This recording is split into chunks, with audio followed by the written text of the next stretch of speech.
안녕하세요. 저는 조원익이라고 하고요.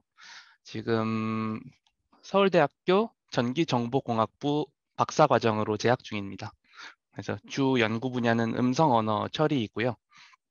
이제 NLP 데이터셋을 구축하는 과정을 주로 박사과정 때 많이 진행을 했습니다. 네, 오늘 발표는 어, 저도 모두연에서 진행하는 이런 모두팝이라는 행사에 처음으로 발표를 하게 되었는데, 모두연과의 인연은 그래도 꽤 오래전부터 함께 공부하고 해왔던 것 같아요. 많이 스터디 플립을 열어주시는 분들하고도 인연이 많이 있었고, 그리고 운영해주시는 분들과도 연락하면서 되게 많은 정보도 교환하고 서로 잘 지냈었는데, 이번에 수현님이 그렇게 연락 주시고 이제 진서님이랑 혜영님이 발표하는 것도 도와주셔서 이렇게 발표하게 됐습니다. 네, 제가 코로나를 5월에 걸려서 이제 간헐적으로 기침이 나올 수 있는데 그 부분 좀 미리 양해 부탁드리고요. 네, 발표할 논문은 스타일 KQC. 그래서 KQC의 K는 코리안이고 Q와 C는 각각 퀘스천과 커맨드의 약자입니다. 원래는 엘렉이라는 지금 이제 참석하는 분들이 마르세유로 가는 비행기 안에 있을 거예요. 원래 프랑스에서 열리는 학회인데 하이브리드로 진행이 돼서 저는 리모트로 참가를 하게 됐습니다. 그 학회 억셉이 된 논문이고, 다른 저자분들을 대표해서 제가 오늘 모두팝에서 내용을 소개를 하게 되었습니다. 네, 일단 이렇게 들어가면서 자연어 데이터와 그리고 이 연구를 하게 된 내용, 이 배경에 대한 말씀을 먼저 드리고, 그 다음에 이 코퍼스가 스타일 트랜스퍼 데이터 셋이기 때문에 어떻게 이 코퍼스를 구축하게 되었는지에 대한 상세한 설명을 드리도록 하겠습니다. 그리고 마지막으로 이 코퍼스로 어떤 태스크들이 가능하고 실제로 그 태스크들의 결과가 어떠한지 간단히 보여드리고 앞으로의 계획까지 말씀드리도록 하겠습니다.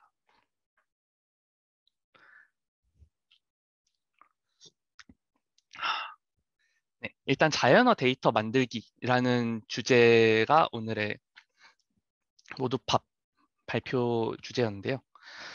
이제 자연어라는 표현 자체에도 생소하신 분들이 많을 수 있을 것 같아요. 물론 여기 모두팝을 들으러 오신 분들은 이제 자연어 처리, CV, 레코멘데이션 시스템 그런 각 도메인들에 다 익숙하신 편일 것 같지만, 그래도 자연어가 무엇인가 혹은 자연어 데이터를 만든다는 게 무엇인가 라고 물으면은 원래 존재하는 자연어 처리 벤치마크를 이제 가지고 많이들 실험을 해보셨을 수도 있는데, 그거를 만드는 과정은 어떤 과정일까에 대해서는 익숙하지 않은 분들도 많이 계실 것 같아요.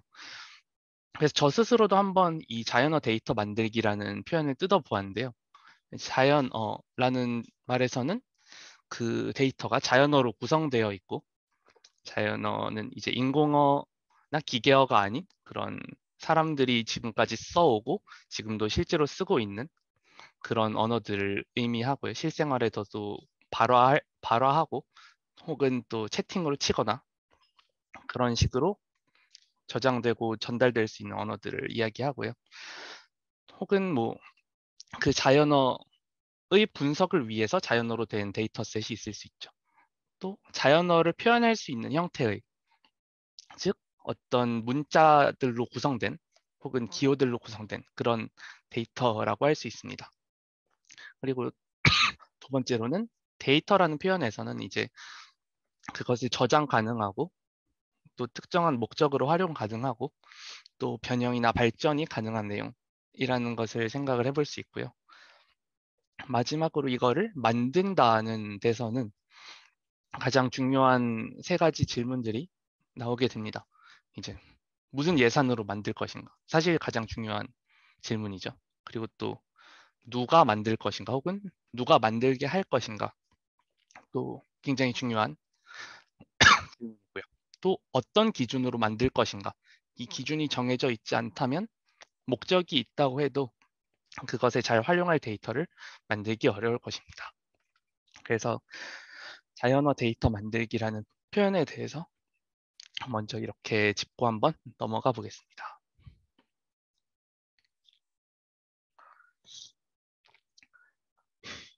네, 먼저 이 연구의 모티베이션은 패러프레이징이라는 표현이 일상에서도 많이 쓰이지만 생각보다는 그거를 정의하기가 굉장히 힘들다라는 데서 시작되었습니다.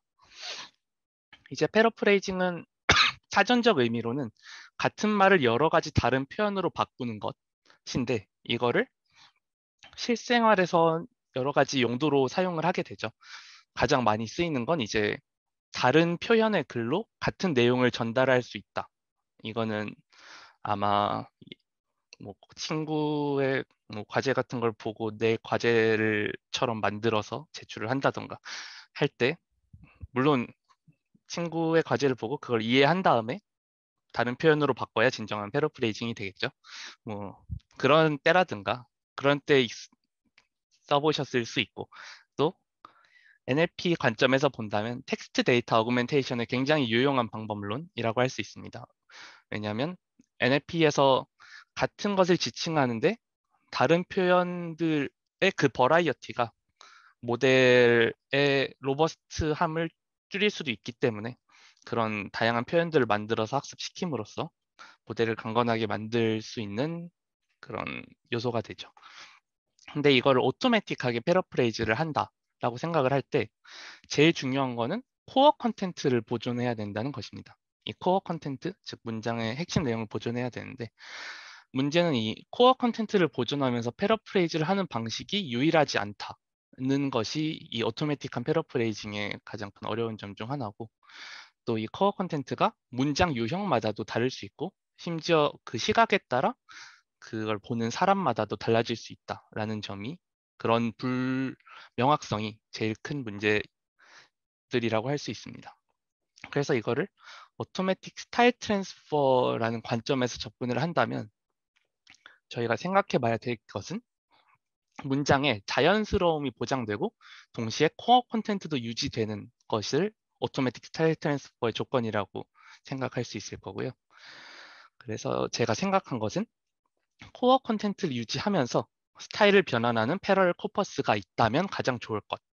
이것을 본 연구를 시작하기 전에 생각한 내용입니다.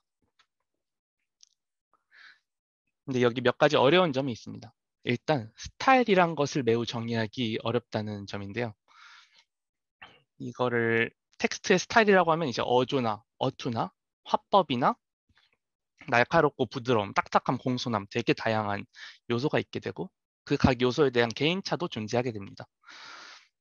그래서 저는 이 한국어라는 언어의 화자가 좀 공통적으로 느끼는 스타일이란 건 어떤 것이 있을까를 먼저 고민을 하게 되었고 또 그런 스타일을 정의를 했다고 가정을 할 때 아까 말씀드렸듯이 코어 콘텐츠를 뽑아내기 굉장히 애매할 수 있습니다.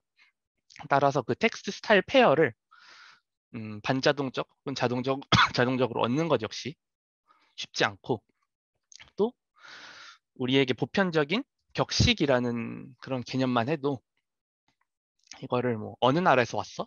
이렇게 물을 수도 있고 어떤 국가에서 오셨습니까? 이렇게 물을 수도 있는 좀 다양한 그런 표현법이 있다라는 것이 두 번째 난점입니다. 그리고 세 번째 난점은 이제 한국어를 얘기할 때 요즘은 많이 그래도 데이터셋이 등장을 하고 있지만 활용 가능한 스타일 트랜스퍼 리소스가 그렇게 많지 않다라는 점이었습니다. 이 데이터셋을 구축을 할 때는 이제 한국어에 대해 알려진 컨텐트 프리저빙 데이터셋이 따로 존재하지 않았었고 또 질문이나 명령 등과 같은 다이렉티브 센텐스, 즉 지시성 발화에 대해서는 격식 스타일 트랜스퍼 연구가 비교적 그 서술문들보다는 조금 되었다라는 것이 또 하나의 난점이었습니다. 그래서 저는 격식에 관한 스타일 트랜스퍼 코퍼스가 있고 그것이 질문, 명령 같은 문장들을 커버할 수 있다면 우리나라 같은 문화권에서는 좀 유용하게 사용할 수 있을 것이다 라고 생각을 하게 되었습니다. 네, 그래서 이런 점들이 처음에 제 연구를 시작할 때의 모티베이션이었고요. 물론 한국어에 대한 연구가 그렇게 많지 않다는 것을 알고 시작한 연구이지만 그래도 영어나 다른 언어들에서 어떻게 연구가 진행되는지 먼저 한번 살펴보았는데 이제 센텐스 스타일 트랜스퍼라는 연구 분야는 주로 작문의 톤이나 매너에 관해서 이론적으로는 연구가 많이 되었습니다. 그런데 이걸 컨텐트 프레저빙 스타일 트랜스퍼라는 분야로 연구를 하는 논문들에서는 이제 주로 톤이나 센티멘트에 관해 연구를 많이 진행을 했더라고요.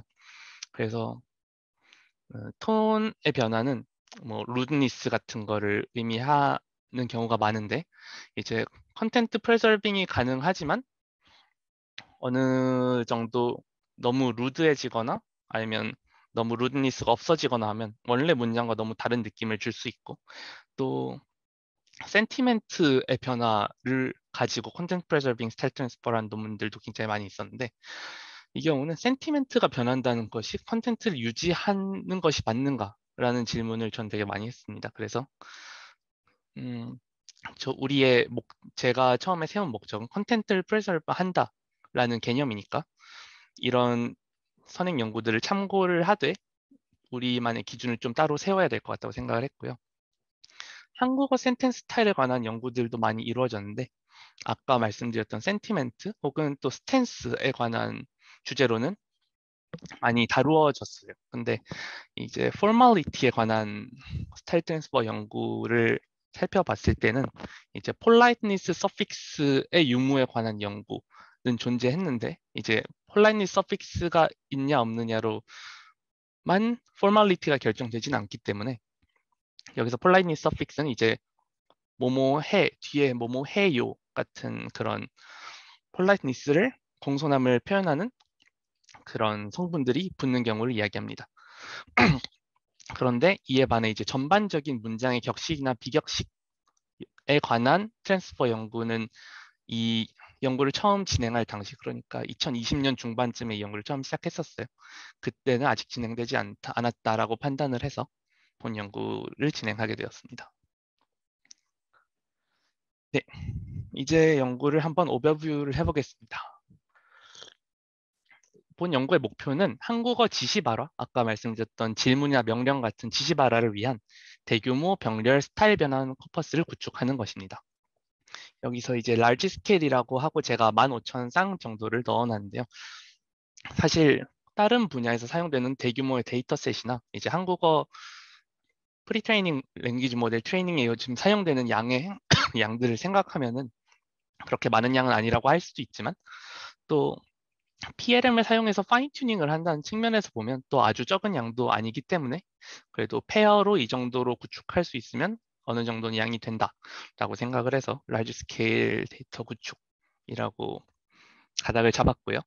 또 패러럴이라는 것에서는 이제 같은 코어 컨텐츠를 가진 두 문장이 짝지어져 있는 코퍼스 힘을 의미하고 스타일 베리언트는 아까 말씀드렸듯 격식체와 비격식체 문장을 두고 저희가 스타일 트랜스퍼를 하기 때문에 스타일 베리언트라고 이름을 붙였고 또 한국어 문장을 위해 이제 기존 다른 연구 내용들을 참고해서 새로 작성한 패러프레이즈 가이드라인을 활용하기 때문에 하고 또 마지막으로 질문과 명령 타입의 지시바라들 아래의 4가지 지시바라들이 활용이 되었는데요.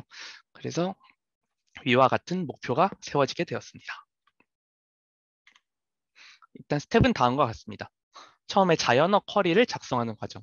이제 자연어 쿼리라고 하면 쿼리가 이제 다양한 분야에서 많은 뜻으로 사용이 되지만 이 연구에서는 문장의 레벨로 완성되기 전에 코어 컨텐츠를 의미하는 것으로 이해해 주시면 될 것 같습니다. 그래서 아래 그림에서 페이스북에서 검색한 결과를 저장하지 않았으면 좋겠습니다. 라는 저런 격식체의 문장과 페북서 검색한 결과 저장 안 됐으면 좋겠어. 알아두렴 하는 그런 비격식체 문장이 있다고 할 때 저 두 개의 공통적인 코어 컨텐츠가 페이스북 검색 결과 저장하지 않기라는 어떤 금지에 해당하는 행위가 된다고 저희는 보았습니다. 그래서 저런 페이스북 검색 결과 저장하지 않기라는 쿼리를 먼저 생성을 하고 그 다음에 그 쿼리로부터 격식체의 문장들을 생성한 다음에 마지막으로 격식체의 문장들을 비격식체로 패러프레이즈 하는 과정 그렇게 세 가지 스텝을 밟게 되었습니다. 먼저 자연어 쿼리 작성하는 과정이 제일 먼저 등장을 하게 되는데요. 여기서의 가장 기조는 이런 내용이었습니다. 이제 패러프레이즈가 코어 컨텐츠를 유지한 채 표현을 바꾸는 것이라면 코어 컨텐츠를 먼저 작성한 다음에 여러 표현을 만드는 건 어떨까라는 것이 자연어 쿼리를 먼저 작성하게 된 배경이었고요. 이제 여기서 그 전에 이루어졌던 연구들 몇 가지를 다시 참고를 하게 되었습니다. 그래서 지시바라의 코어 콘텐츠를 추출하기 연구를 그 전에 진행을 했었는데요. 아래처럼 보시듯 오늘 어디 갈지 알아? 이렇게 묻게 되면은 그 질문 형태의 센텐스에 해당하는 코어 콘텐츠를 오늘의 목적지라는 표현으로 익스트랙트 하게 되는 할 수 있는 코퍼스를 만드는 연구를 2020년경에 진행을 했었습니다. 2019년, 2020년에 걸쳐 진행을 했는데 이 과정에서 활용된 원칙이 왼쪽에 있는 저 표에 해당한 내용입니다. 이제 질문도 여러 가지 종류가 있고 커맨드에도 여러 가지 종류가 있는데 각각의 그 타입의 문장들에 대해 올 수 있는 그 제일 마지막에 저런 목적지로 끝나거나 아니면 뭐뭐 하는지의 여부, 뭐뭐랑 뭐뭐 중에 뭐뭐 할 것, 그런 코어 컨텐츠를 명사형으로 만들어주는 그런 기준들을 먼저 수립을 했습니다. 그래서 yes, no question 같은 경우엔 이 데이터셋엔 등장하지 않지만 뭐뭐 하는지 아닌지 여부라고 그렇게 명사화가 되고 이 논문에도 등장하는 alternative question 같은 경우에는 뭐 A랑 B 중 뭐뭐 할 것 이런 식으로 명사화가 된다라고 그런 식으로 코어 컨텐츠를 뽑아낼 수 있다라고 가정을 하고 진행을 한 것으로 생각해 주시면 될 것 같습니다. WH 퀘스천은 이제 설명 의문문인데요. 저 부분이 가장 작성하기 어려운 부분 중 하나였습니다. 왜냐하면 저것 자체도 하나의 질문에서 어떤 그 추상화된 요소들을 뽑아내서 저렇게 명사화를 시키는 과정이기 때문에 저것도 어느 정도는 어노테이터의 창의력이나 상상력이 혹은 뭔가 문장을 정리하는 능력, 문장을 이해하는 능력이 들어가게 된다는 측면에서 조금 구축이 어려웠던 측면이 있고 그래도 WH 퀘스천을 제외한 다른 종류의 문장들에서는 그렇게 다양한 형태의 변화가 일어나진 않았기 때문에 저희가 WH 퀘스천을 조금 중점적으로 어려운 문장 타입으로 생각하고 진행을 하게 되었습니다. 이제 자연어 쿼리를 작성하기에 앞서 어떤 종류의 자연어 쿼리를 작성해야 되냐를 또 다시 생각을 해야 됩니다. 저희 같은 경우는 인공지능 스피커에 나중에 활용되는 것을 염두에 두고 데이터를 만들었기 때문에 인공지능 스피커 사용자 이용 양상에 대한 조사를 먼저 참고를 해서 6개 정도의 토픽을 선정하게 되었습니다. 그래서 메신저, 캘린더, 이제 날씨와 자연재해, 스마트홈, 쇼핑, 엔터테인먼트 이렇게 6가지의 토픽을 선정했고요. 또 아까 말씀드렸던 4가지 문장 유형이 등장하게 됩니다. 선택 의문문은 다시 설명드리면 청자가 2개의 답변 중 무언가 하나를 선택해야 되는 종류의 질문이고 설명 의문문은 청자가 자유롭게 답변을 주어야 하는 질문으로 이제 육하 원칙에 해당하는 질문이라고 보시면 될 것 같습니다. 그리고 금지 같은 경우에는 청자가 어떤 행동을 금지당하는 종류의 명령 문장들이고 요구 같은 경우에는 청자에게 어떤 행동을 할 의무가 생기는 그런 종류의 명령에 해당하는 문장들입니다. 그래서 이렇게 6가지 토픽, 4가지의 문장 유형으로 그거에 해당하는 자연어 쿼리를 작성하는 것을 먼저 진행하게 되었습니다. 그래서 생성 쿼리 예시를 한번 보여드릴게요.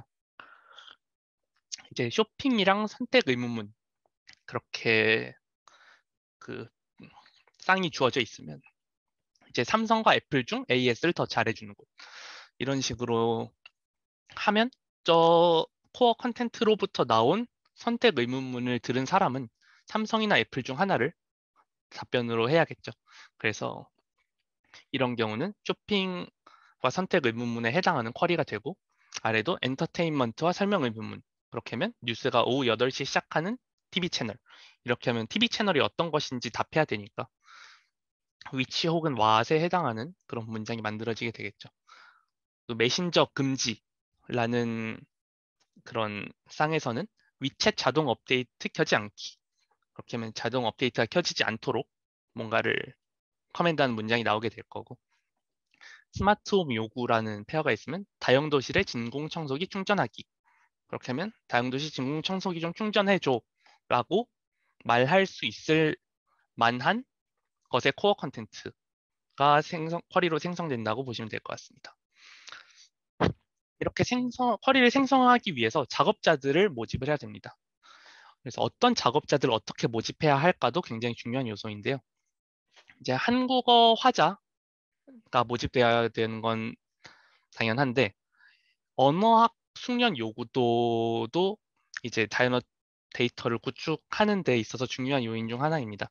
하지만 본 태스크의 경우 언어학적 지식이 많다고 해서 이것을 엄청나게 잘 만들고 다양하게 생각해내고 할 수 있는 것은 꼭 아니기 때문에 그러한 요구도는 낮은 편의 태스크였고, 이제 인구학적 구성이라고 하면 성별과 연령을 주로 이야기하는데, 성별 성별은 사실 무관하지만 연령은 토픽마다 조금씩 다른 경향이 있습니다. 왜냐하면 이제 엔터테인먼트 같은 경우에는 이제 그 특정 세대에서 많이 보는 종류의 그런 미디어가 있을 것이고, 그런 종류의 차이가 존재하기 때문에 토픽별로 조금씩 그런 연령별 적합도의 차이는 있지만 대체로는 무관하다고 생각하고 진행을 하였습니다. 그래서 저희가 리크루트를 할 때는 20대에서 30대 사이에 이제 남녀 좀 골고루 모집이 되었고요. 이제 배경도 다양하게 그래서 모이게 되었습니다. 그 중에 6인의 작업자는 이제 언어학, 인지과학, 심리학 등의 인접 분야 전공자 혹은 코퍼스 구축 경험이 있는 사람, 그렇게 모여서 그룹 A로 제가 지칭을 하게 될 것이고, 다른 6인의 작업자는 언어학 등의 인접 분야가 아닌 고등과정 교육 수료 혹은 산업계를 종사하고 있는 사람들로 그룹 B를 구성을 하게 되었습니다. 그래서 저희는 그룹 A랑 B를 짝지어서 2명의 작업자로 구성된, 그러니까 그룹 A에서 1명, 그룹 B에서 1명, 그래서 2명의 작업자로 구성된 6개의 팀을 형성을 해서 각 팀에 서로 다른 토픽을 부여를 했습니다. 그거에 관한 쿼리를 만들도록. 그래서 이 과정에서 선호도와 전공, 직업, 관심사 등을 종합적으로 좀 고려를 해서 만족할 만하게 배정될 수 있도록 하는 과정을 제일 먼저 거쳤습니다. 왜냐하면 재미가 없으면 만들고 싶지가 않거든요. 내가 잘 모르는 것에 대해서 만드는 것도 사실 말이 안 되고, 그래서 최대한 잘 알고 재미있을 만한 것에 배정될 수 있도록 초반에 노력을 하였습니다. 그래서 이게 처음에 제시했던 가이드라인에 있는 내용인데요. 아무래도 여기는 언어학 전공자가 아니거나 자연어 구축 경험이 없는 분들도 계시기 때문에 인간이 말하는 다양한 스타일의 발화를 접해도 그로부터 쿼리를 잘 유추할 수 있는 강인한 인공지능 시스템 만들기라는 표현으로 본 태스크의 목적을 약간 돌려서 이야기를 했고요. 그래서 개떡같이 말해도 찰떡같이 알아듣는 인공지능을 만들기 위한 그 데이터 구축이다라고 설명을 드렸습니다. 네, 이렇게 처음에 설명을 드린 것이 가이드라인의 초반부이고, 아까 말씀드렸던 대로 이렇게 토픽 6가지를 드리고 순위를 받아서 6개 그룹에 있는 각각 2분씩의 참가자분들께 배정해 드리는 과정을 제일 먼저 거쳤습니다. 이제 오른쪽은 실제로 그때 참여했던 분의 카톡에서 이제 허락을 받고 가져온 내용이고요. 이렇게 해서 초반에 12분의 작업자분들이 모집이 되었고, 그 이후에 쿼리 작성을 바로 시작을 하였습니다. 이제 네, 간단히 그 19년과 20년에 했던 연구들을 보여드렸었는데, 그때 활용되었던 쿼리 제너레이션 방식을 사용을 그대로 했습니다. 그래서 일상생활에서 사용될 만한 내용이나 표현 등으로 최대한 다양하게 쿼리를 생성할 것을 요청을 드렸고, 그래서 이제 엔터테인먼트를 맡아주신 분의 스프레드시트에서 오른쪽에 캡처를 가져왔는데요. 이제 이렇게 하는 것도 저는 굉장히 좋다고 생각을 했어요. 엔터테인먼트 내에서도 되게 다양한 세부 분야가 있을 텐데, 그 중에서도 방송 드라마에 해당하는 내용, 또 영화 OTT에 해당하는 내용, 이렇게 각각 나눠서 쿼리를 만들어 주시는 방법을 활용하는 작업자분도 계셨습니다.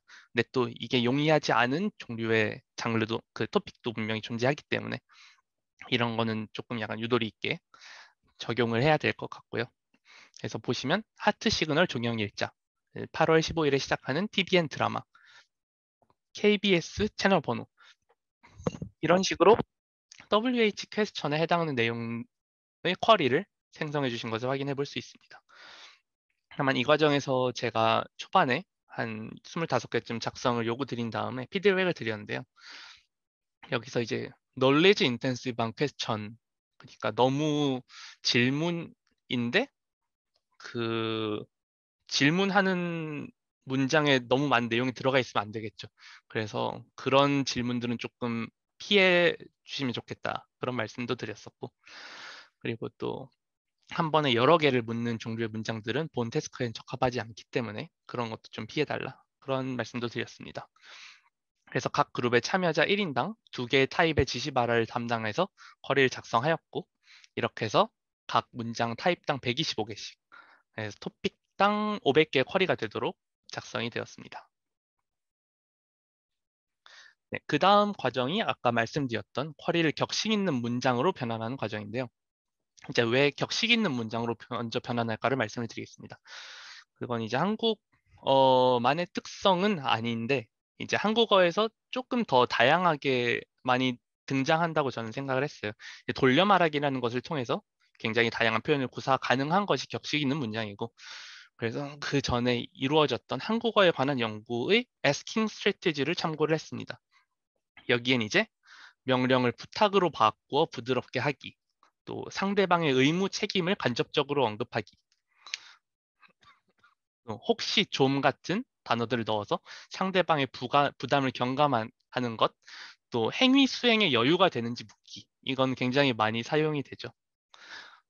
이것 좀 해주실 수 있을까요? 같은 표현으로 많이 사용이 되고, 또 내 희망사항을 이야기하는 방식의 에스킹 스트래테지도 존재하게 됩니다. 그래서 이런 스트래테지를 참고해서 가이드라인에 다양한 예시들을 넣어드렸고요. 이제 상대방이 작성한 쿼리를 1차적으로 격식 있는 문장을 변환을 참가자분들이 해주시게 되는데요. 이때 내가 작성한 쿼리로 안 하고 쿼리를 교환하시게 했던 이유는 그 1차적으로는 쿼리가 적합한지, 그러니까 내가 만들었지만 상대방은 그렇지 않다고 생각할 수 있기 때문에 그런 걸 크로스 체크하는 과정을 먼저 거칠 수 있게 했고요. 그리고 또 그 과정에서 다른 작업자랑 이 태스크에 관해 사고방식을 좀 얼라인할 수 있고, 우리 팀에 있는 다른 작업자와, 그리고 마지막으로 상대방은 다른 문장 유형의 쿼리를 만들었으니까 다루지 않았던 문장 유형에 익숙해진다라는 측면에서 쿼리를 교환해서 격식 있는 문장으로 변환하도록 요구를 드렸습니다. 그래서 이걸 생성할 때 참고하거나 주의해야 될 사항도 같이 말씀을 드렸고요. 물론 여기서는 서울 코리안을 기준으로 작성을 하는 것을 부탁을 드렸지만, 나중에는 같은 코어 컨텐츠라도 다양한 이제 경상 경상 경상방언 혹은 전라방언, 제주어 등을 사용해서 작성을 할 수도 있다는 측면에서 본 방법론의 코어 컨텐츠를 활용한다는 개념은 어느 정도 확장 가능할 거라고 생각합니다. 그리고 또 5개의 문장을 최대한 서로 다른 표현으로 작성해 달라고 부탁을 드렸어요. 그래서 만약 이렇게 할 수도 있죠. 뭐 코어 컨텐츠 A가 있으면 A 해주실 수 있나요? A 해주실 수 있겠습니까? A 해주실 수 있습니까? 약간 그렇게 다 너무 비슷한 표현을 돌려가면서 사용하게 되면 그거를 뭔가 패러프레이즈 데이터셋이라고 하기 살짝 약간 민망할 수 있죠. 그래서 그런 경우를 방지하기 위해서 최대한 서로 다른 표현으로 작성할 것을 요구드리고 그것을 저도 같이 체크를 했습니다. 다만 이제 이 과정에서 저거를 가능하게 하기 위해서 쿼리에 있는 말을 반복할 필요 없고 상황에 맞는 다른 단어나 어구나 수어를 넣는 것을 장려하였습니다. 다만 이제 구어로 발화하기에 적합한 표현으로 부탁을 드렸고요. 그러려면 이제 실제로 말을 해가면서 작성을 해야겠죠. 혹은 말하는 것을 떠올리면서. 또 이제 도치를 활용해서 문장 형태를 다양하게 하는 것도 권장을 드렸습니다. 그래서 아래처럼 이렇게 선택 의문문이라는 그 선택 의문문에 해당하는 하나의 쿼리에서 위챗이나 왓챗 중 어떤 게 일본인 사용자가 더 많을까요? 라고 물을 수도 있고 일본인 이용자 위챗이 많아요? 왓챗이 많아요? 이런 식으로 물을 수도 있고 최대한 다양하게 한 쿼리에서 생성이 되도록 가이드를 드렸습니다. 그래서 이 과정까지가 하나의 자연어 쿼리를 격식 있는 문장으로 변환하는 과정이었고요. 그 이후에는 격식 있는 문장을 비격식 문장으로 변환하는 과정이 마지막 스타일 트랜스퍼 구축의 과정입니다. 이때 쿼리는 이제 본인에 의해 작성이 된 것을 그 다른 사람이 격식체 문장으로 만든 것을 자기가 비격식 문장으로 변환하는 거니까 쿼리는 본인에 의해 작성이 되었겠죠. 그래서 내가 작성했던 쿼리가 이 의미가 맞다라는 것을 서로 피드백을 줄 수 있고 다만 이제 여기서 비격식이 꼭 무례하거나 임폴라이트한 것만을 의미하는 것은 아니고 대신 저희는 조금 더 편안하고 친근한 관계에서 나눌 수 있는 대화를 의도했습니다. 아까 말씀드렸듯이 이 교환 과정에서 다시 쿼리의 원래 의도가 격식체 문장에 반영되었는지를 체크하도록 부탁을 드렸고 또 격식체 문장의 전체적인 문장 구조를 유지하면서 세부적인 부분들을 변경하기로 하는 것으로 부탁을 드렸어요. 그래서 문장 구조 자체는 격식체에서 아까 보여드렸듯 꽤 다양하게 제시가 되기 때문에 세부적인 부분들을 문장에서 최소 2개 정도의 요소 이상을 변경해 달라라고 말씀을 드렸고 사람마다 어느 정도의 개인차는 있지만 그래도 어느 정도는 전반적인 이것이 그래도 격식에서 비격식 문장으로의 패러프레이즈라고 할 만하다 정도의 변화를 실제로 주셨습니다. 이런 내용에는 이제 굳이 발화할 필요 없는 내용들을 생략하거나 또 구어에서 편하게 첨가 가능한 표현들, 이제 간투사라고 하는데요. 뭐 저 이런 단어들이 스포큰 랭귀지 코퍼스에는 많이 등장을 합니다. 그런데 채팅에서는 등장을 하는 종류의 채팅도 있고 아닌 채팅도 있죠.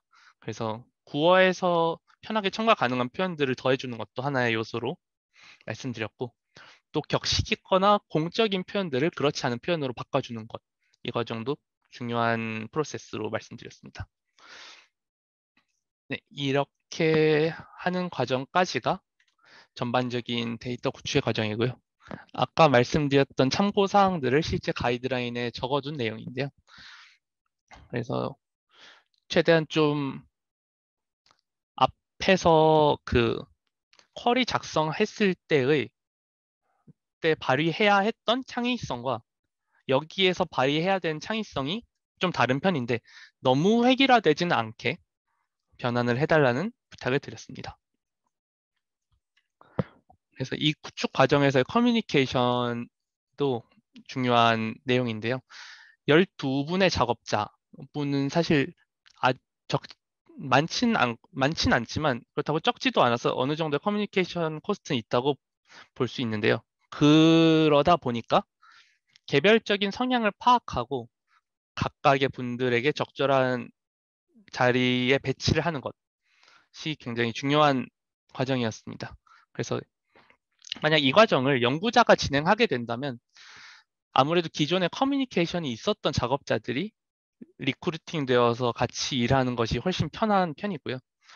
만약 이걸 크라우드 소싱 플랫폼에서 작업을 하시게 된다면 작업자를 선정할 만한 기준을 연구자에게 전달받아서 그 기준을 가지고 플랫폼의 모더레이터 분들, 그러니까 PM 분들이 작업자들을 모집하는 것이 훨씬 좋을 거라고 생각합니다. 뭐 커뮤니케이션 공간 같은 경우는 요즘은 슬랙으로 많이 하시지만 제가 진행할 때는 그냥 모두 카톡이 익숙한 편이었기 때문에, 왜냐면 스타트업 쪽을 다니시는 분이 제 기억에는 없었던 것 같고, 그리고 대학원에서 슬랙을 쓰는 문화도 그렇게 오래되지 않았던 걸로 기억해요. 그래서 그냥 카톡이 다들 편하다고 하셔서 카톡을 전체 공지방 하나 만들고 토픽별로 질의응답방을 만들어서 그 소통을 했고요.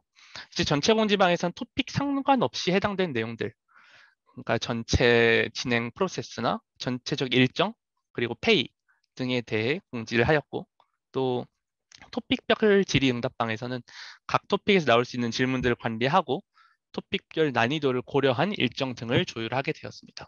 그래서 이 과정에서 질의응답할 때 좀 전체 공유할 수 있는 내용이다 하면 제가 또 전체 공지방에 말씀드리는 그런 형식으로 진행을 했고요.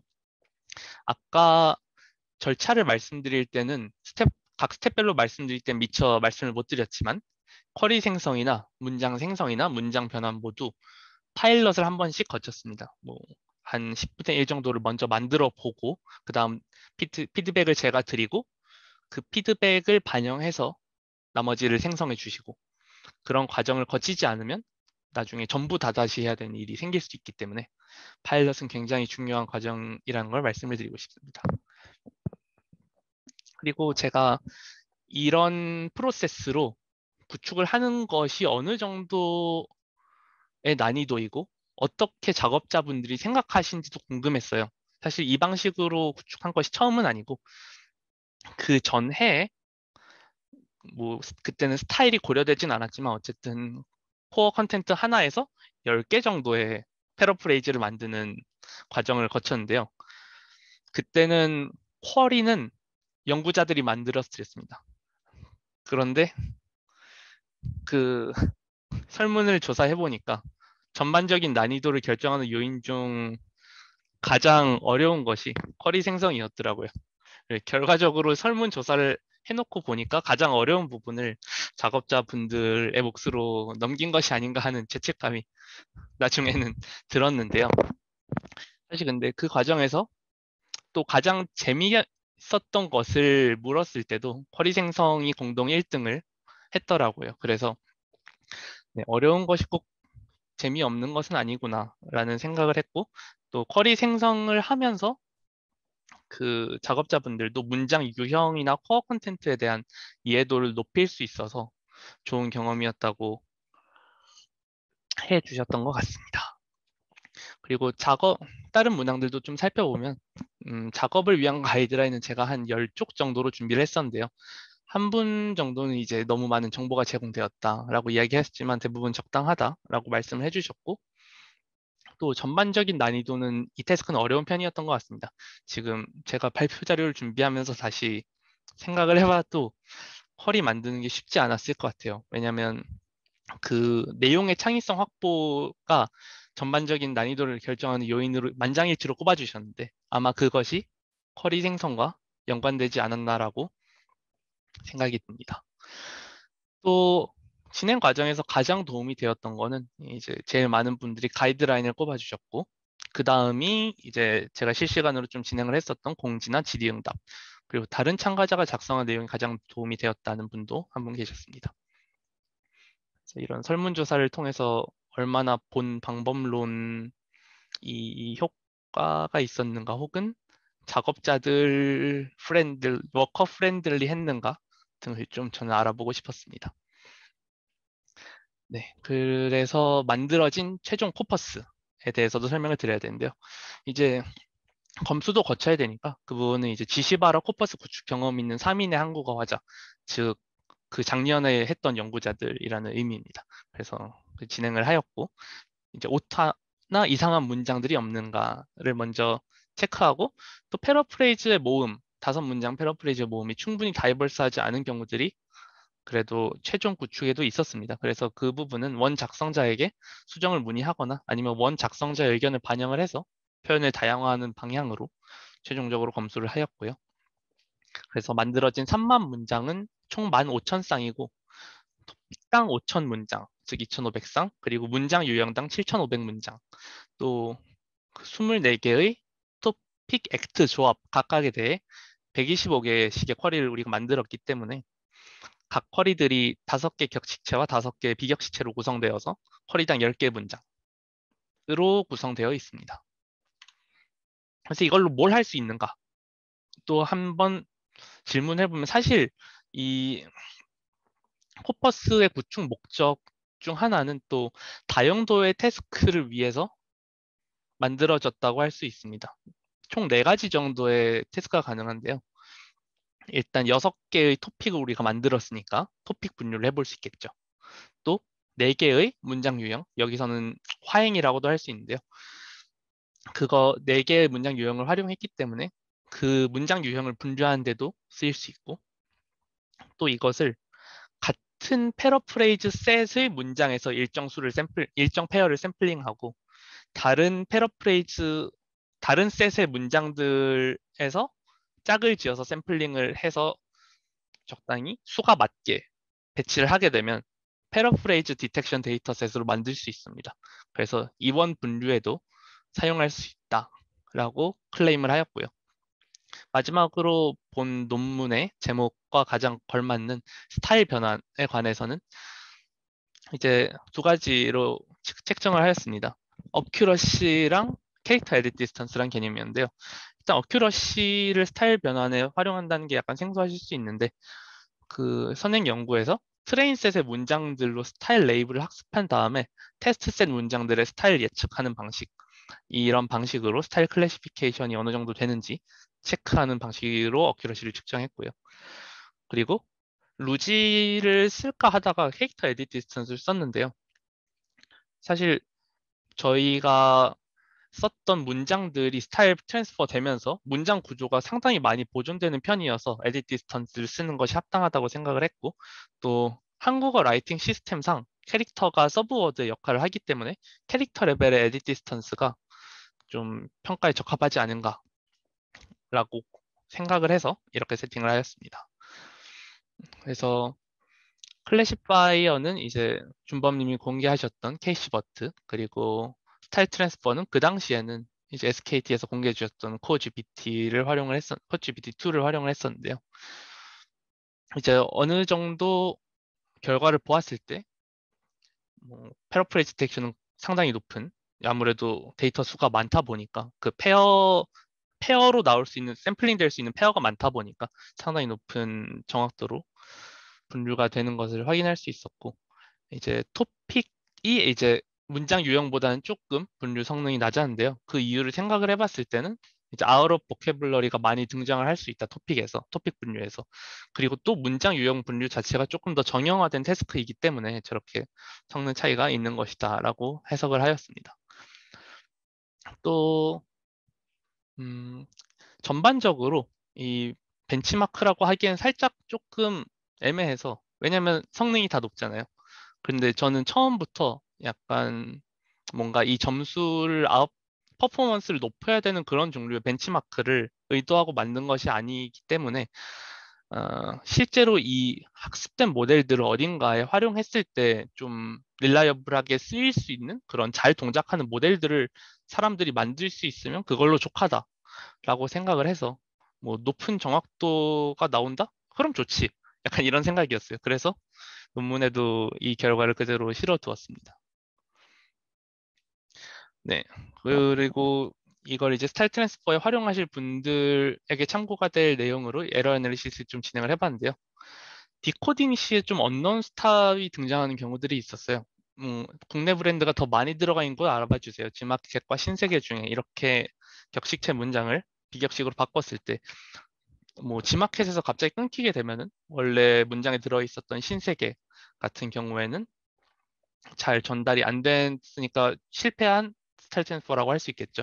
그래서 저런 부분에서는 아무래도 네임드 엔티티에 해당하는 부분들의 뭔가 토크나이제이션이나 아니면 그 부분들이 그냥 언노운으로 되어 있다든가, 아니면 그런 요소들이 저런 디코딩 에러에 한 몫을 하지 않았나라고 생각을 들었고요. 또 특정 구절이 반복되는 거는 되게 다양한 제너레이션 태스크의 문제이기 때문에 굳이 스타일 트랜스포만의 문제는 아닌 것 같습니다. 또 하나는 이제 프리트레인드 랭귀지 모델을 활용을 하다 보니까 연관 없는 텀들이 등장을 하게 되었는데요. 이제 이런 거는 스타일 트랜스퍼를 프리트레인드 모델을 해서 진행할 때 갑자기 상관없는 것들이 튀어나오지 않도록 좀 주의를 해야 될 부분이라고 생각했습니다. 네, 여기까지가 논문에 관한 내용이었고 이 논문을 엘렉이란 학회에 제출해서 억셉이 되었습니다. 예, 엘렉이 옛날보다 굉장히 많이 커졌어요. 그래서 이번에 구글이나 그래멀리도 보니까 그 스폰서를 하는 것으로 보이는데 22일부터면 4일 뒤에 시작인데 제가 왜 아직 한국에 있냐면 제가 다음 주쯤에 박사 최종 심사가 있어서 저는 한국에 있어야 됩니다. 그래서 참가를 리모트로만 하고 아쉽게 영혼만 마르세유에 보냈는데요. 네, 이걸로라도 이 바다 사진으로라도 잠시 위안을 좀 하고 넘어가 보겠습니다. 그래도 이 리뷰가 왔을 때 되게 기분이 좋았던 내용들이 많이 있었어요. 이런 한국어 데이터에 대해서 이런 시도를 했다라는 것을 잘 봐준 리뷰들도 있었고 되게 잘 쓰여졌고 오거나이제이션도 잘 되었다. 그리고 실험이나 전반적인 세팅도 리즈너블하다라는 인크리 그 격려들을 해주셔서 되게 한 억셉되기까지 2년 좀 안 되게 걸렸던 것 같은데 그래도 뿌듯하다라고 생각을 했습니다. 그래서 이제 정리를 할 때가 왔는데요. 본 연구는 이제 스타일 변화를 위한 한국어 병렬 코퍼스 구축 방식에 대한 연구고요. 사실 이렇게 해서 나온 코퍼스는 잘 써주시면 좋고 그리고 어떤 분들이 이 코퍼스의 다른 것들을 어노테이트 해갖고 완전히 새로운 데이터셋으로 만들어 주셔도 좋고 그런 연구이고요. 또 실용적인 이슈이지만 많이 다뤄지지는 않았던 한국어 포멀리티에 대한 연구였습니다.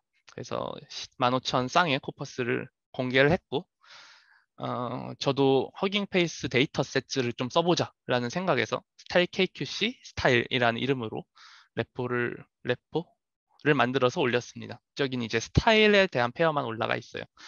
이제 이걸 보고 성현님이 코바트를 활용해서 구현 예제를 바로 만들어 주셨습니다. 그래서 제가 몇 부분을 발췌를 해왔어요. 이제 허깅 페이스 데이터셋에 업로드한 스타일 코퍼스를 이제 왼쪽처럼 로드 데이터셋으로 많이 보셨겠지만 로드 데이터셋이라는 저 함수로 다운받으면 오른쪽처럼 그 트레인셋, 밸리셋, 테스트셋 이렇게 다운이 바로 되고요. 또 고감자님의 코바트를 로드해서 바로 훈련을 진행하실 수 있습니다. 그래서 성현님 같은 경우는 루지를 매트릭으로 활용해서 훈련을 진행을 해주셨는데요. 그래서 저는 이제 제너레이션 태스크니까 오래 걸리겠거니 생각했는데 제가 콜에 프로 결제를 했더니 또 그냥 빨리 되더라고요. 역시 돈을 넣어야 빨리 되는 것 같아요. 그래서 바로바로 훈련이 되어서 아래와 같은 예시 문장들을 몇 개 넣어보았습니다. 혹시 이거 구매하실 건가요? 라고 하면은 야 이거 살 거냐? 네, 제가 이렇게 읽어서 비격식으로 들리는 걸 수도 있지만 네, 비격식으로 변환이 되는 것 같은데 이제 아래 두 개 같은 경우에는 아까 발생했던 그런 반복되는 좀 문제가 있죠. 논문 제출이 오늘까지인데 다 작성했어. 인데 논문이란 단어가 앞에 한번 반복됐고 네, 비트코인 매수 부탁드려요. 라고 하면 비트코인 좀 사줘. B가 왜 잘렸는지 모르겠어요. 약간 말을 더듬는 것을 형상화하기 위해서인지는 모르겠지만 어쨌든 어느 정도는 네, 변환이 되는 것을 확인을 해볼 수 있었습니다. 물론 아래처럼 불필요한 반복이나 긴 문장을 트랜스퍼하는 건 아직 그렇게 잘 되진 않더라고요. 그런 건 조금 더 세밀한 구현이 필요할 것 같고요. 네, 어느 정도는 된다는 것을 확인을 했고 앞으로 어떤 방향으로 나아가야 될까도 생각을 해보았는데 이제 훨씬 더 다양한 문장의 스타일에 대해 고려하면 조금 더 풍부한 코퍼스가 되지 않을까. 물론 그것을 구축할 만한 리소스가 함께 필요하게 되겠죠. 그리고 또 문장 레벨을 넘어서는 변환, 혹은 문장 일부만을 변환하도록 통제하는 방향 같은 것도 디렉션으로 생각을 해볼 수 있을 것 같고요. 또 지시바라라는 것은 그 퀘스천이랑 커맨드는 되게 원하는 바가 명확한 종류의 문장들입니다. 그래서 그 문장들에서 코어 컨텐츠가 아닌 부분들을 많이 잘라도 문장이 훼손이 별로 안 돼요. 근데 이제 일반 서술문 같은 경우에는 특정 성분을 자르면 그 문장의 의미가 달라져 버리고 그런 류의 케이스들이 되게 많습니다. 이제 그런 경우에도 변환을 용이하게 할 수 있는 혹은 코어 컨텐츠를 잘 줄 수 있는 방법론을 개발을 하는 것이 중요할 것 같고요. 또 최근에는 아무래도 하이퍼 클로바 같은 빅 모델들이 나와 있기 때문에 그런 모델들은 사실 15,000개나 되는 페어를 넣을 필요가 없을 수 있죠. 그래서 그런 빅 모델들과 잘 얼라인 될 수 있도록 구축 방식을 개선하는 연구들이 이루어지면 좋을 것 같다 하는데 본 연구가 밑바탕이 될 수 있었으면 좋겠다는 생각을 가지고 네, 발표를 마치겠습니다. 네, 페북 저장 예문 밑에 붙어있는 기호가 궁금합니다. ACC, NMNT님. 네, 그러니까 이거를 NLP 쪽 학회 낼 때는 혹은 이걸 막 문장 단위에서만 생각을 할 때는 문장 단위의 의미만 생각을 할 때는 저렇게까지 써줄 필요가 없을 수 있는데 이거를 저희가 국제 학회에 내는데 한국어를 국제적인 심볼들로 설명하기 위한 기호들로 생각해 주시면 될 것 같습니다. 그래서 페이스북 인까지는 저게 페이스북에서라는 걸 표현한다는 건 바로 보이실 것 같고 뭐 검색한, search did 저렇게 문장 그러니까 의미 단위가 통하는 어떤 영어 표현으로 대응돼서 할 수 있는 경우는 저렇게 써주면 되는데 이제 를 같은 경우에는 뭔가 영어로 표현하기 되게 애매하잖아요. 그래서 저런 표지들을 국제적으로 이런 역할을 하는 형태소들을 적어주는 표지라고 생각해 주시면 될 것 같습니다. 그래서 저 르에 해당하는 거는 뭔가 목적어가 앞에 올 때 해당하는 조사를 표현하는 단어, 어커스티브의 약자인데요. 네, 그런 표현이라고 봐주시면 되고, 네, 맞습니다. 서픽스를 언어학적으로 표현하는 것으로 봐주시면 됩니다. 저 future food 같은 경우에는 뭐 퓨, 그 미래에 있는 일을 얘기하는 거니까 그거에 해당하는 내용이 들어가 있다라는 의미에서 네, 퓨처에 해당하는 그 심볼이 들어갔고요.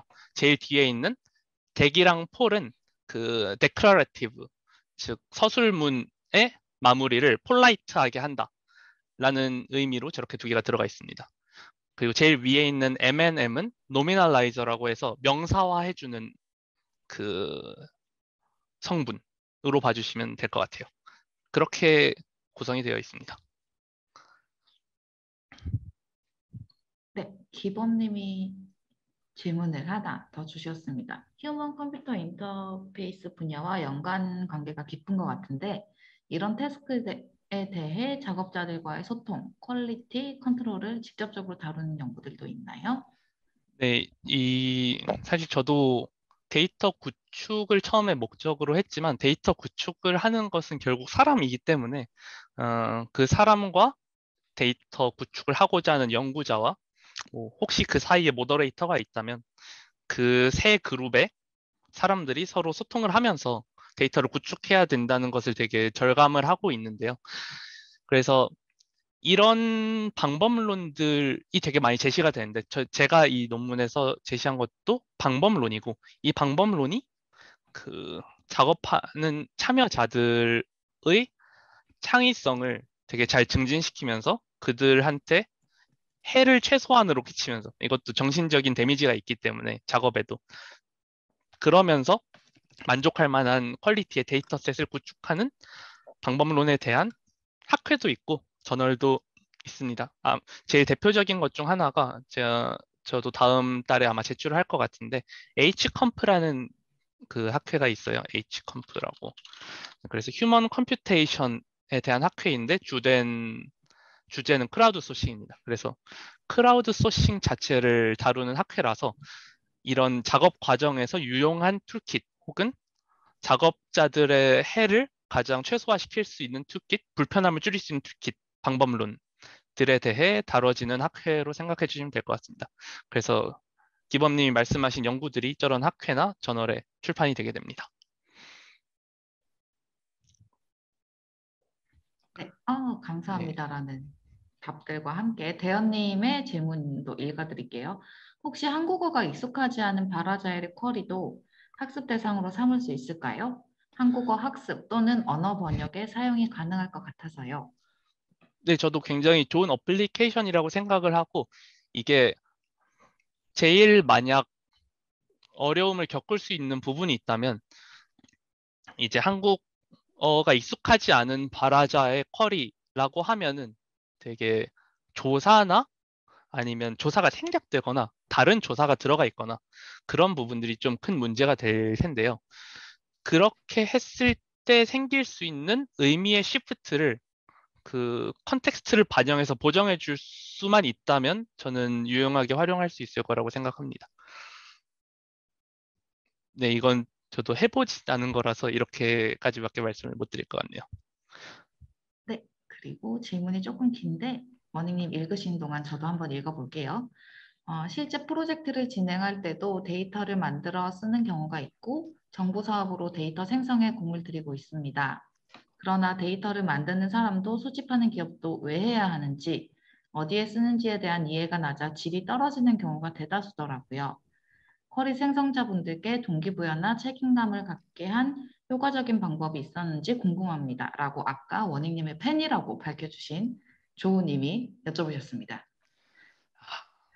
네, 저 방금 말씀하신 그런 대규모 구축에서 이제 하는 이제 주관하는 쪽이나 실제 작업하시는 분들이나 목적을 잃어버리게 되면은 아무래도 데이터셋을 구축하는 분들도 고통이고 전체 나온 데이터의 퀄리티에 대해서도 조금 의문이 생기게 되는 경우가 존재하게 되는데 그래서 저 같은 경우에는 어, 처음에 최대한 이 데이터를 만드는 정당성에 대해서 그 작업자들과 혹시 모더레이터가 있다면 모더레이터와 함께 그 연구자들이 토론을 해야 하는 과정이 필수적이라고 생각합니다.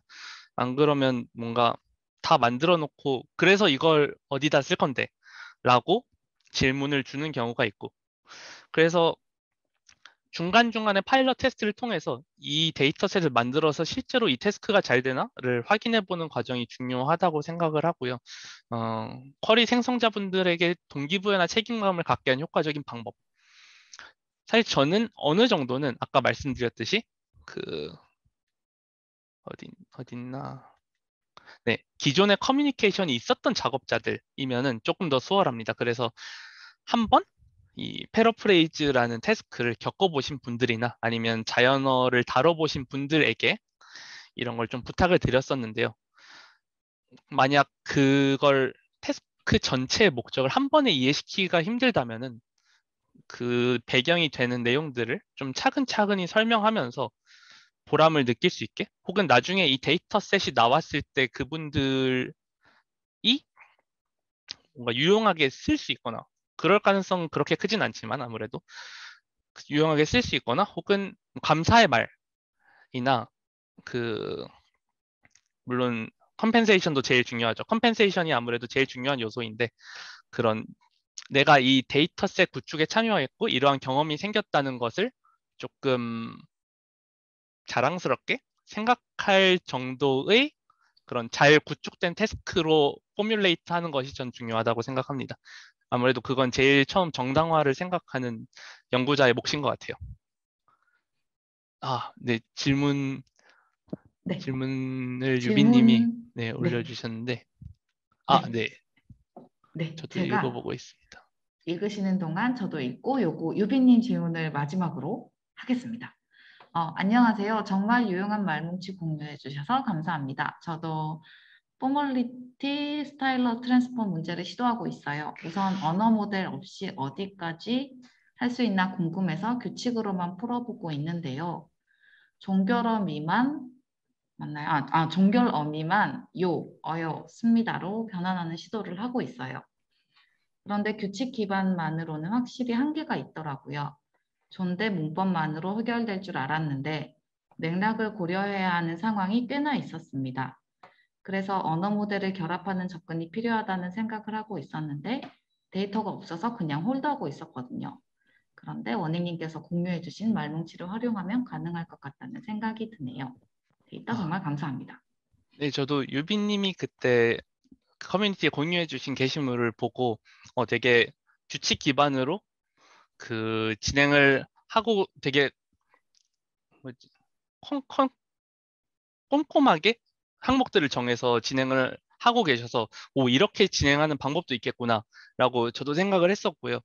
근데 다만 방금 유미님이 말씀하신 것처럼 그리고 제가 중간에 말씀드렸던 것처럼 이제 뭐 국가나 나라 같은 그런 미묘하게 포멀리티가 다른 것들의 문제라거나 아니면은 비격식체에서는 사실 조사가 없어도 굉장히 자연스러운 경우가 많은 격식체에서는 그렇지 않은 경우도 있기 때문에 그런 부분들을 주의해야 한다라는 점에서 저희 코퍼스가 도움이 됐으면 좋겠습니다.